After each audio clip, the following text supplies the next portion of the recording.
So good morning everyone and I welcome you all to Saurabh Pandey UPSC YouTube channel के अंदर। And if you are preparing for civil service examination तो इस channel से ज़रूर से जुड़ें। एंड लेट्स स्टार्ट आज के जो इंपॉर्टेंट करंट अफेयर्स के टॉपिक्स हैं। All these topics are very important from prelims perspective. Different sources से हम लोग जो है कवर करते हैं। अब देखो स्लॉथ बियर के ऊपर ये पहला प्रश्न है।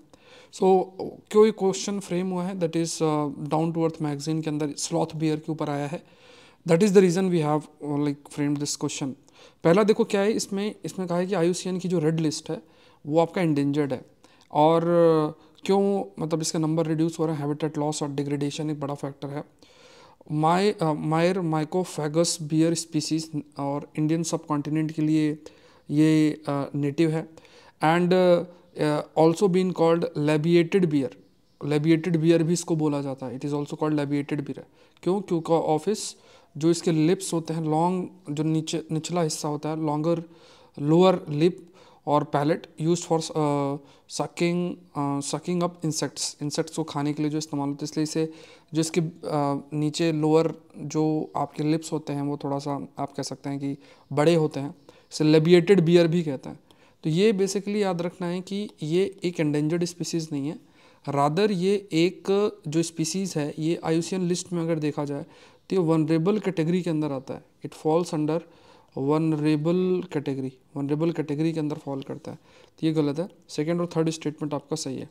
तो यहाँ पे अगर आप देखो कि ये जो स्पीसीज़ है ये बेसिकली नेटिव कहाँ के लिए, इंडियन सब कॉन्टिनेंट। दूसरा आपको याद रखना है कि लेबिएटेड बियर शब्द हम इस्तेमाल कर रहे हैं बिकॉज ऑफ दिस। ये जो बियर की अगर बात किया जाए, और ये फ्रूट्स एंड टर्माइट्स, ये मतलब फल भी खाता है एंड चींटियाँ और ये सब का कंजम्पशन करता है। तो फैक्ट्स ये नोट कर लें। देखो जो जो पॉइंट्स बोला गया, जैसे आपको इसमें क्या नोट करना चाहिए, इसमें आपको नोट करना चाहिए कि ये वनरेबल कैटेगरी में है। दूसरा, ये जिस बियर के स्पीसीज से बिलोंग करता है वो ये है। उसके बाद ये लेबिएटेड बियर भी हम इसे कहते हैं। ये पॉइंट्स बस नोट कर लेना है। मतलब यहाँ पे बस जो इंपॉर्टेंट करेक्ट स्टेटमेंट्स हैं वो नोट कर लेना है। और क्वेश्चंस प्रैक्टिस, मतलब क्वेश्चन फ्रेमिंग का फ़ायदा ये है कि आपको आइडिया रहता है कि अच्छा ये इस प्रकार के प्रश्न जो है फ्रेम आपके हो सकते हैं। नेक्स्ट देख लेते हैं, that is Ratle hydro electric project के बारे में। This is Ratle hydro electric project.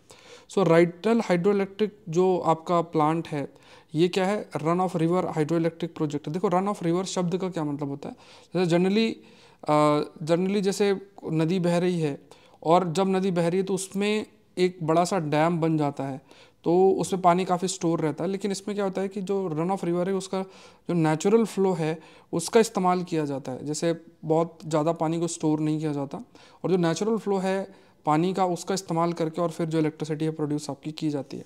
So run of river hydro electric project station है एंड ये परमिटेड है under Indus water treaty. Currently ये अंडर कंस्ट्रक्शन है ऑन द चेनाब रिवर।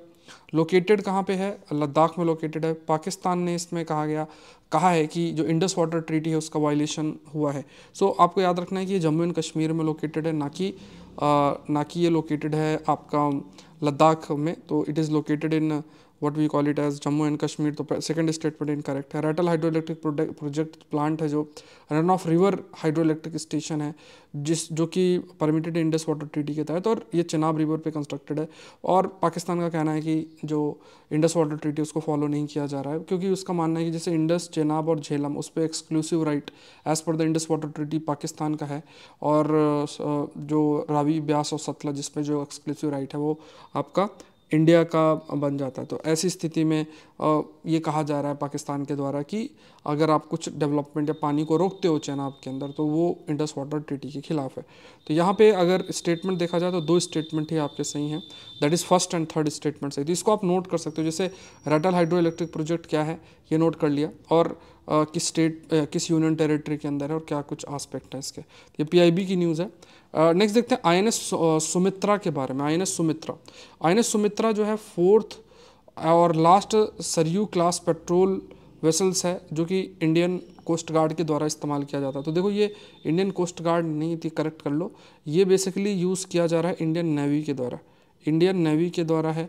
और पेट्रोलिंग करना, जैसे मान लो क्या होता है कि जैसे मान लो इंडिया के 200 नॉटिकल माइल तक का जो डिस्टेंस देखोगे तो वहाँ पे 200 नॉटिकल माइल तक का जो एरिया है तो उसमें कोस्ट गार्ड के द्वारा पेट्रोलिंग की जाती है, और बियॉन्ड 200 नॉटिकल माइल के जो नेवी है उसके द्वारा पेट्रोलिंग आपकी की जाती है। So it is design to undertake fleet support operation, coastal patrolling करना, ओशियन में सर्विलेंस करना, मॉनिटर करना, जो समुद्री लाइन ऑफ कम्युनिकेशंस हैं, ट्रेड रूट्स हैं, उनको उन पर नज़र रखना, ये INS सुमित्रा का कार्य आपका बन जाता है। तो पहला स्टेटमेंट गलत है। फिर यहाँ पे देखोगे ये बेसिकली गोवा शिपयार्ड लिमिटेड के द्वारा कंस्ट्रक्टेड है और ऑल्सो द प्रेसिडेंशियल याच ऑफ इंडिया इसे कहा जाता है।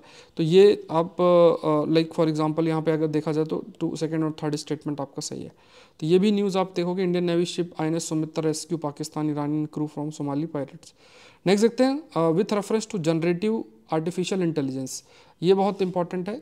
जनरेटिव आर्टिफिशियल इंटेलिजेंस मतलब ये AI का इस्तेमाल करके, जब हम AI का इस्तेमाल करते हैं जिसमें हम एग्जिस्टिंग टेक्स्ट, ऑडियो और इमेज का यूज़ करके और फिर नया कंटेंट क्रिएट करते हैं। मतलब जैसे आज के समय में होता है ना कि आप टेक्स्ट का या ऑडियो फाइल्स और इमेज का यूज़ कर रहे हो, नया कंटेंट बना रहे हो।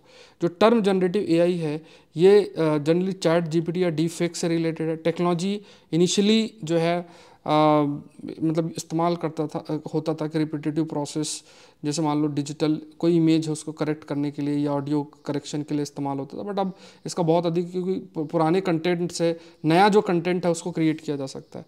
तो use of generative AI still अभी अर्ली एज में है, अभी और ज़्यादा, अभी सोचो अर्ली एज में इतना कुछ किया जा सकता है, बाद में क्या क्या किया जा सकता है। तो ये एक चैलेंज भी हो जाता है, क्योंकि किसी की वॉइस को यूज़ करके भी आप कंटेंट क्रिएट कर सकते हो, इमेज को यूज़ करके भी कंटेंट क्रिएट कर सकते हो। तो यहाँ पे तीनों स्टेटमेंट आपके सही हैं। नेक्स्ट ये न्यूज़ अगर आप देखोगे तो ये ABP करके उसमें है। नेक्स्ट देखते हैं माइटोकॉन्ड्रियल कॉक्सियल इफेक्टर MCEF। इसका देखा जाए तो ये बैक्टीरियल प्रोटीन है that is capable of keeping human cell healthy.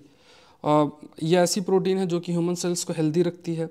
And जब मान लो सपोज़ करो कि कोई हमारे शरीर के अंदर बहुत सारे बैक्टीरिया अगर वो आके इन्फेक्ट करते हैं तो शरीर को हेल्दी करने का काम इस like we can say when the cells have heavy bacterial burden, तो ये एक बैक्टीरियल प्रोटीन है जो कि केपेबल है, like it is capable of keeping human cells healthy, human cells को हेल्दी आपका रखती है।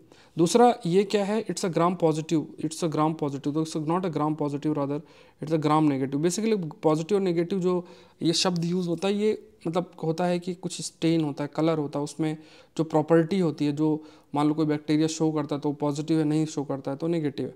तो ये क्या है कि ये प्रोड्यूस किया जाता है, लाइक अगर हम इसकी बात करें माइटोकॉन्ड्रियल कॉक्सियल इफेक्टर की बात करें तो ये इस बैक्टीरिया के द्वारा प्रोड्यूस किया जाता है, दैट इज़ कॉक्सियल बर्नेटी करके है, जो कि एक बैक्टीरिया है जो कि ग्राम नेगेटिव बैक्टीरिया है। फिर ये क्या है कि ये MCF ये इंटरेक्ट करता है कई सारे, जैसे मान लो एक एंजाइम है ग्लूटाथियोन पेरोक्सीडेस, इस एंजाइम से इंटरेक्ट करता है माइटोकॉन्ड्रिया के अंदर, और इससे जो माइटोकॉन्ड्रिया के फंक्शंस हैं उसको ये इम्प्रूव करता है, जिससे कि जो सेल में डैमेज है, डेथ है, उसको हम रिवर्स जो है वो कर सकें। तो यहाँ पे पहला स्टेटमेंट की अगर हम बात करें, like first statement is correct, second is incorrect and third is correct. तो यहाँ पे how many of the above statement is correct, तो ओनली 2 स्टेटमेंट जो है, 2 स्टेटमेंट आपके सही हैं। तो साइंस टेक डेली अगर देखा जाए तो यहाँ से ये न्यूज़ है आपकी।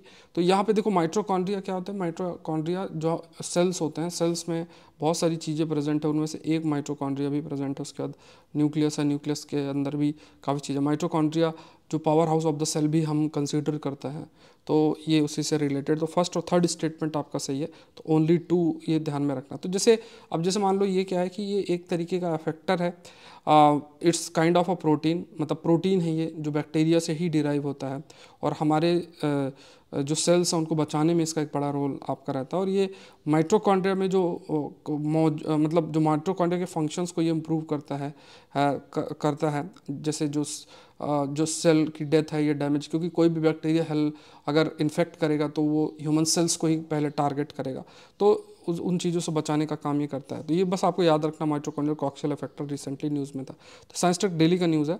नेक्स्ट देखते हैं करप्शन परसेप्शन इंडेक्स CPI के बारे में। तो इसमें इंडिया की जो रैंकिंग है 93 है out of 180 countries, United nation के द्वारा रिलीज़ की जाती है। इसमें पब्लिक सेक्टर में करप्शन कितना है, और डेनमार्क इसमें टॉप है, फॉलोड बाय फिनलैंड, न्यूजीलैंड और नॉर्वे। सो ये बेसिकली यूनाइटेड नेशन इसको रिलीज़ नहीं करता है, rather it is released by transparency international. Transparency international के द्वारा ये रिलीज़ किया जाता है। तो सेकंड वाला गलत है, बाकी दोनों स्टेटमेंट आपके सही हैं। तो हाउ मैनी में ओनली 2 स्टेटमेंट आपका होगा। सो जैसे इंडिया की अगर बात करें तो इंडिया का ओवरऑल स्कोर जो है वो 39 है, एंड वाइल इन 2022 में जो ओवरऑल था 40 था।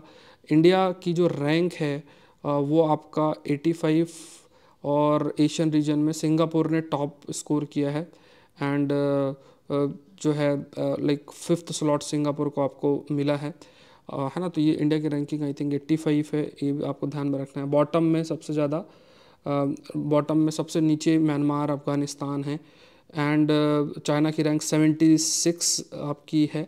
चाइना की जो रैंकिंग है वो 76 है।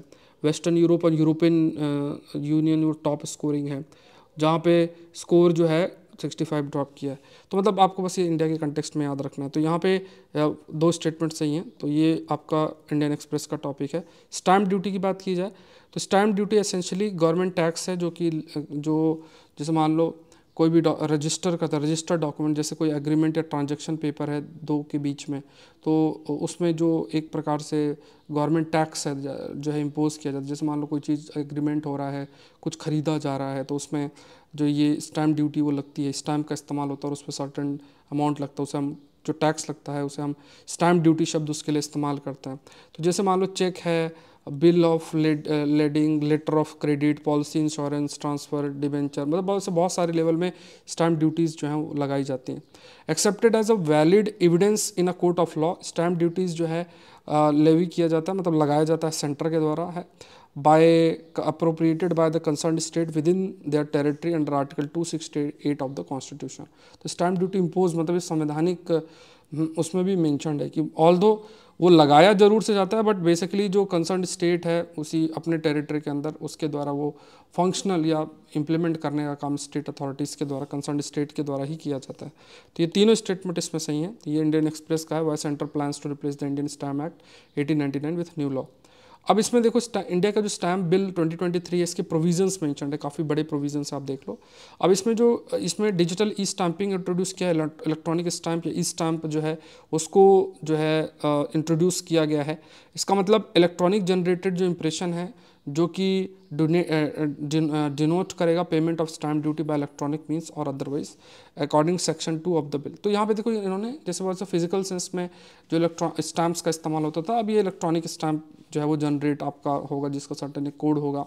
सेक्शन 2 जो है बिल का, इसके अकॉर्डिंग देखा जाए the words executed and execution ये यूज़ किया गया है, used for instrument will means signed and signature and include attribution of electronic records, electronic signature as defined under Information Technology Act 2000। अब जैसे आज के समय में भी कोई एग्रीमेंट साइन करता है तो वो डिजिटल सिग्नेचर और वो सब उसमें मान्य होता है, और उसमें इवन वो एविडेंस के रूप में भी इस्तेमाल किया जा सकता है। तो ये जो सेक्शन 2 है सब क्लॉज 17 जो बिल है उसके अकॉर्डिंग अगर देखा जाए the words executed and execution वो यूज़ किया जाता फॉर इंस्ट्रूमेंट्स, जिसको like will mean signed and signature, and इसमें वी कैन से कि जिसमें इलेक्ट्रॉनिक रिकॉर्ड और इलेक्ट्रॉनिक जो सिग्नेचर्स हैं वो भी आपका इंक्लूडेड है, मतलब इलेक्ट्रॉनिक सेंस में रिकॉर्ड भी हम मेंटेन कर सकते हैं, प्लस जो इलेक्ट्रॉनिक सिग्नेचर भी है। तो इस पर और डिटेल में हिंदू में हम लोग डिस्कस करेंगे। मैक्सिमम पेनल्टी है इसमें 5,000 से 25,000 किया गया है अगर कोई प्रोविज़न ना माना जाए, और 1,000 पर डे अगर रिपीटेड ऑफेंस है तो उसको भी लगाया जा सकता है। और जैसे इलेक्ट्रॉनिक रिकॉर्ड की बात अगर किया जाए तो जो भी डेटा रिकॉर्ड किया जाता है, डेटा जनरेट किया जाता है, इमेज या साउंड स्टोर्ड किया है रिसीव्ड और sent in an electronic form और माइक्रोफिल्म और कंप्यूटर जनरेटेड माइक्रोफिके, तो ये सब में वो आपका इलेक्ट्रॉनिक रिकॉर्ड के रूप में कंसिडर किया जाता है। तो यहाँ पे तीनों स्टेटमेंट आपके जो सही हैं। तो यहाँ पे ये भी इंडियन एक्सप्रेस का जो है ये टॉपिक है। तो कोई क्वेरी है तो आप इस नंबर पे मुझे मैसेज कर सकते हैं, आप लोग आंसर लिखते हैं, द हिंदू सेशन के अंदर आता है। आज जो डिटेल्ड कोर्स है करंट अफेयर्स का उस पर 30% ऑफ कर दिया है, आज के लिए आपके पास अच्छा मौका है।